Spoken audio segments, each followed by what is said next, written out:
13चा पाढा 14चा पाढा तयार केला, बरोबर. कशावरून केला बघा. आता 15चा पाढा बघा, 1 2 3 4 10 पर्यंत अंक लिहून घेतले आणि 15चा करायचा म्हणून 5चा पाढा घेतला त्याच्यासोबत. 5चा पाढा सगळ्यांना येतो की नाही? हा. मग आता 15चा पाढा कसा तयार होईल बघा. हा 15 जसं तसा येईल. नंतर इथे काय करावं लागेल? 2 आणि 1ची बेरीज. बोला किती झाले? 3. 0 जसं तसा. इथे 4. 5 जसं तसा. इथे 6.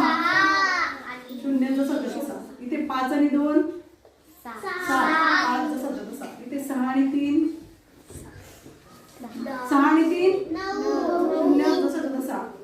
इथे पुढे 7 आणि 3 7 आणि 3 10. 5 जसं तसा.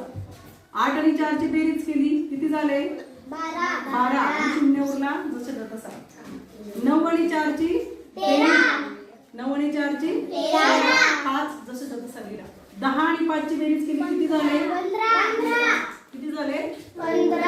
15. 0 जसं तसा. बघा 15चा पाढा तयार झाला की नाही? त्या पद्धतीने तुम्ही 16चा पाढा पण तयार करायचा. आपण केलं ना एवढे पाढे तयार?